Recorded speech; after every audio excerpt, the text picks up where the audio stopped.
Hello and welcome to Outside In. My name is Steven. Today we're going to be looking at a AC variable speed controller. Now this accepts 120 volt to 220 at 15 amps. And this is 4,000 watts. Just keep in mind that this is for smaller motors such as drills. Running at US voltage, you're looking at about 2,000 watts, not 4,000. What I'm using this for is a fast cut impact drill driver that I'm hooking to my drill press stand, and I wanted variable control for it. But it runs at 5 amps and it has a peak of 9 amps. This has a 15 amp fuse in it. So make sure before you buy one of these that you check the device that you want to run. Find out how many watts it pulls on high speed, on full power, and get your controller accordingly. Now this one here is rated for 110 volt, 4,000 watts. And I will try to put a link to all of these in the description. If 4,000 is not going to be enough for you, maybe you're pulling 6,000 watts, then you would need an even bigger one.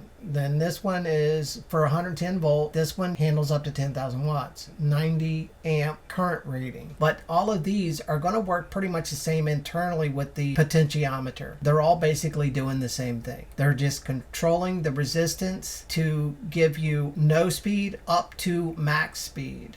Now on the potentiometer, most of these motor controllers have a built-in 500K or 500,000 ohm potentiometer inside of them.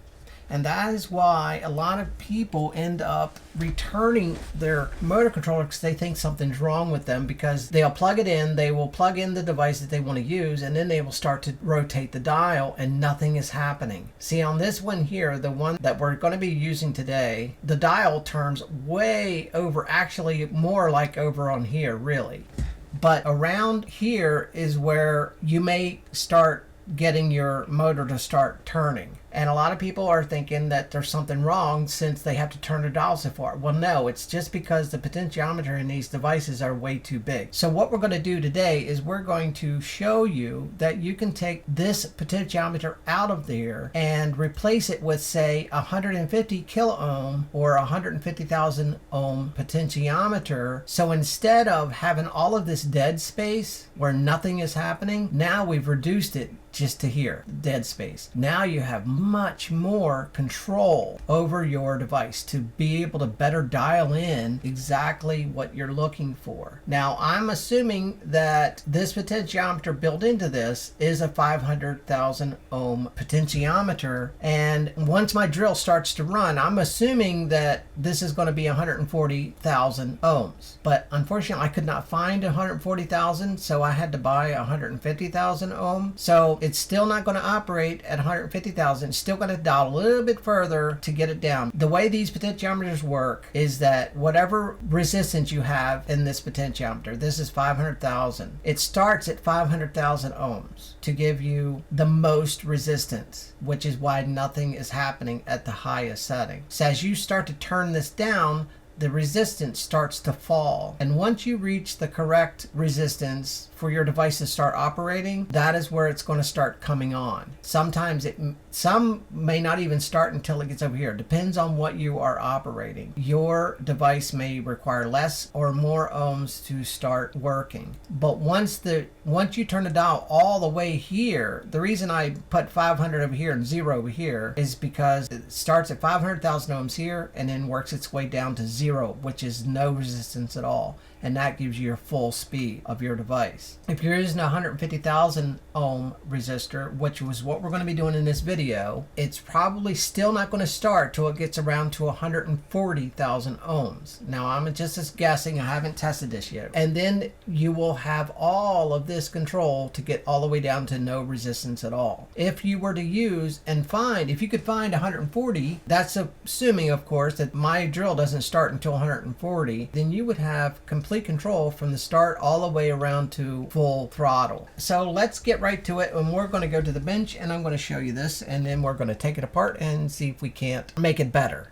Okay, here we are at the bench, and this is the motor controller, and you'll notice it starts at 0 and goes up to 22. Now when you first plug this in, it's going to show the AC voltage going into this. So I'm in the US, so I have 110, 120. If you were to plug this into a 220, then it would show 220 when you first plug this in with nothing plugged into this. It'll show the voltage coming into it. I'm going to be controlling my hammer drill in my drill press stand, and I want to be able to control the RPM. We're going to plug it in and I'm going to show you, but for me it's around 17. Let's go ahead and plug in. Now once we plug in our device, this number here should go to 0.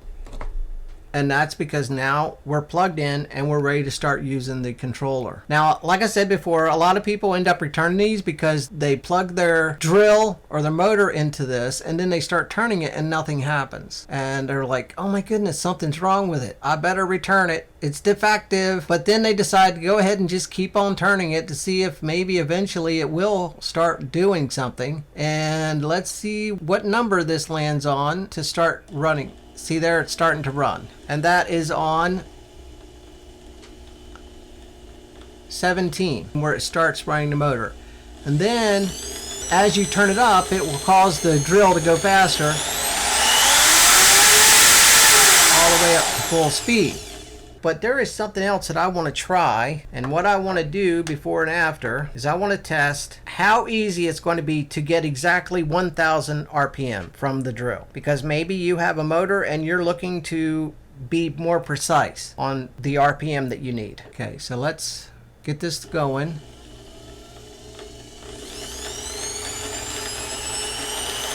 See if we can get this to 1000. See how touchy that is?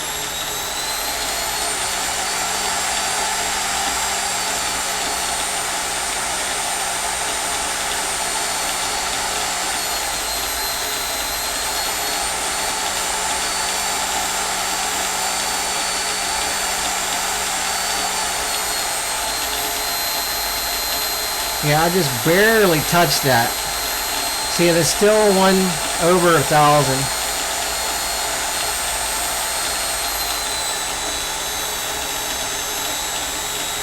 Yeah.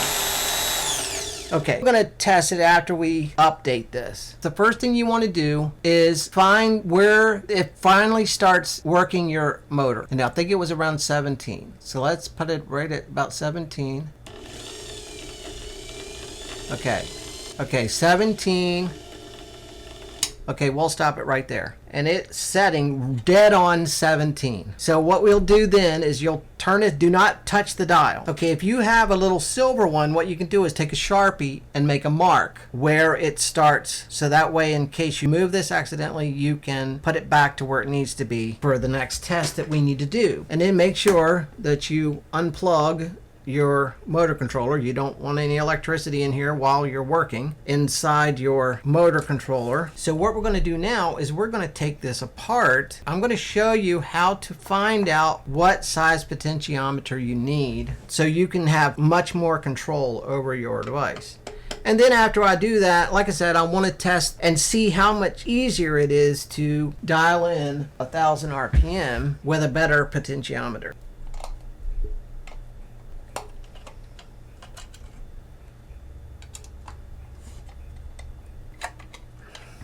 It looks like we have to take these screws off the top.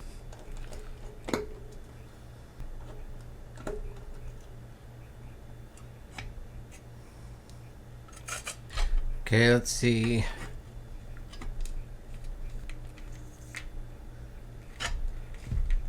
And you can undo that nut that I just took off of there to be able to push the wire through here. Alright, well, yeah, I've already moved it. I've already moved this. Alright, what we're going to have to do on this one anyway, because this one looks to be a little bit more difficult than one of those silver boxes. So we're just going to have to be careful once we get this out, because we're going to need to plug this back in and get the starting point once this is apart. So we need to pop off this nut here so we can get the potentiometer out. Then there was a washer in there. All right, and here are the 3 legs. Let's set this to ohms. And let's see. 323 ohm, and as you turn this down, it goes all the way down to 3.6 ohm, not 0. It might be doing that because it's in circuit, but we need to get our potentiometer set correctly. So what we're going to have to do, we're going to have to plug this back in so we can get our potentiometer set correctly, get it to the right place. Right now we're going to have to plug our drill back in. Going to be a little difficult to do this. Just be careful doing this though. We need to turn this potentiometer again to where the motor starts to come on.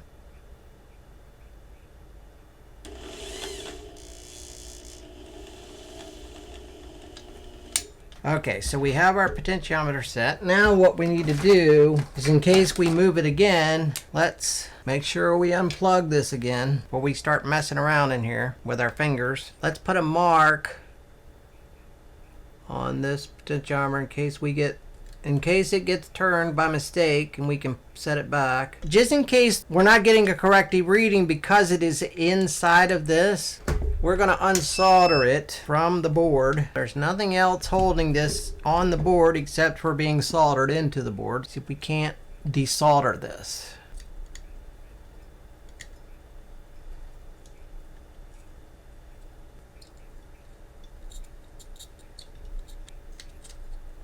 Okay. All right, we got it out of there, but just remember that the legs go in this way and the knob is sticking out this way. And this is our 150. Okay, there we are. 150K. So that's 150,000 ohm potentiometer. But now that this is out of the board, we'll test it again and let's see what the ohms are. Wow, that says 82,000 ohms. Oh no, so that 150 I got is too big. All right, let's turn this all the way back and see if it's gonna read the same as it did in the board, or if it's gonna read differently now that it's out of the board. Nope, 323. So this is not as big as I thought it was gonna be. So let's line this back up to where it was when it started running the motor. So that's saying 82,000 ohm. Oh my goodness. Which is almost half of what I thought I was going to need. But I'll still be able to get better control. So that goes to what I was saying. Different motors require less.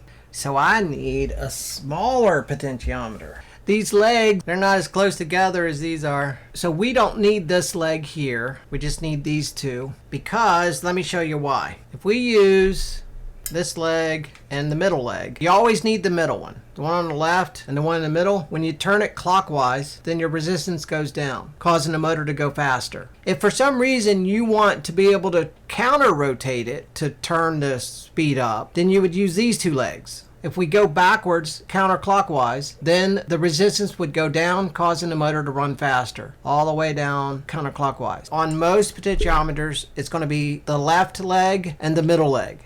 I would think very few, probably potentiometers, it probably works backwards. Since we're not going to be using this, we can just bend it out of the way. Or you can cut it off. But you might want to leave that in case you change your mind later down the road. But for now, we're going to have to use this one because this is all I have. I should have tested this before I did the video because I only need about an 85 ohm potentiometer. I'm going to see if I can find something that small, 85,000 ohm. We need to see if we can get this connected to the board, run on wires. So we're going to have to do that with this one because these legs are too far apart, so it won't fit in the board. So we're going to have to wire it. 14 gauge would probably be plenty. I got to make sure I get this in the shot. So remember, this is the left leg over here. So we need to get some solder on there. And just put some fresh solder. Let's tin the wire.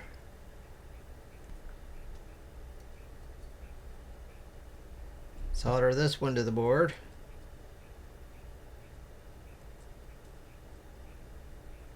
Okay, and then let's tin these wires.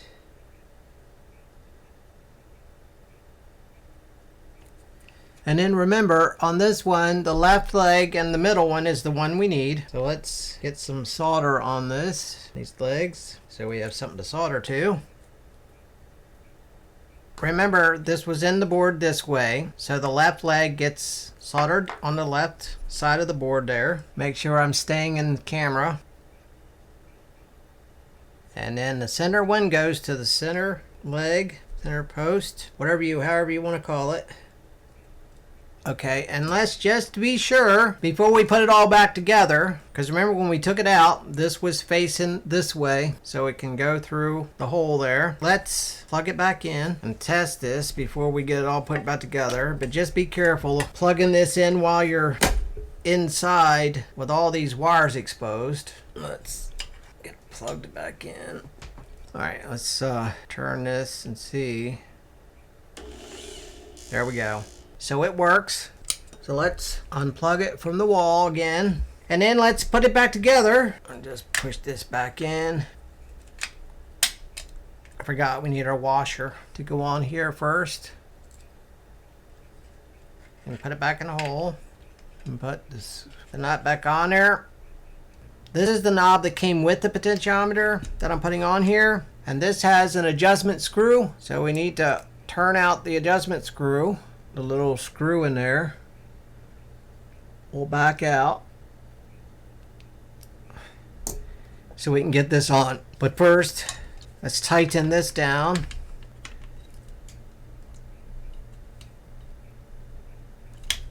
Then let's slide this on. And then let's just turn it around, make sure we're going to be at 0 when we tighten the set screw down. So let's tighten this down.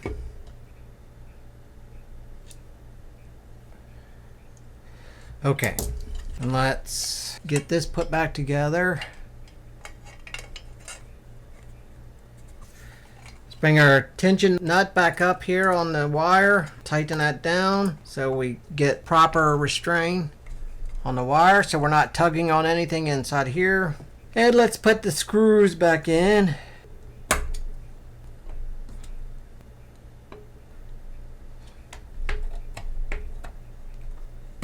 Okay, now we are back together. Let's get this plugged in. All right, let's plug our drill in. Yeah, I need to get an even smaller potentiometer, but I don't have one. But for the sake of this video, I don't want to not do it, so I can show you how to do this, and then I'll just have to get me a smaller one later on. But let's see where it starts rotating the motor now. Okay, so 9.5 is way better than 17, so we will get some more control. So let's see if it's going to be easier to dial in 1000 RPM with this potentiometer. Okay, so let's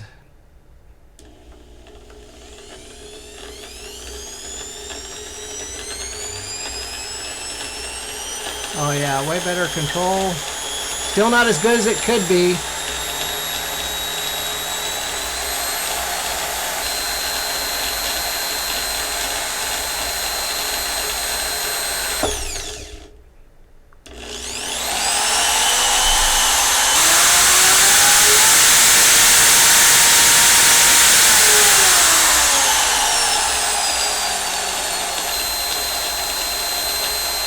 So I know at about 10.5, we're at 1000 RPM. Okay, but there you go. That is how you switch out the potentiometer on one of these motor controllers. Just make sure that you get the proper wattage controller that you need for the device that you want to run. This here uses about 1000 or just a little over 1000 watts at full speed. So this 2000 watt one is definitely enough for this. But if you're using a treadmill motor that requires 3, 4, 5, 6, 7,000 watts, whatever you're using that requires a lot more watts, you just need to get the appropriate motor controller.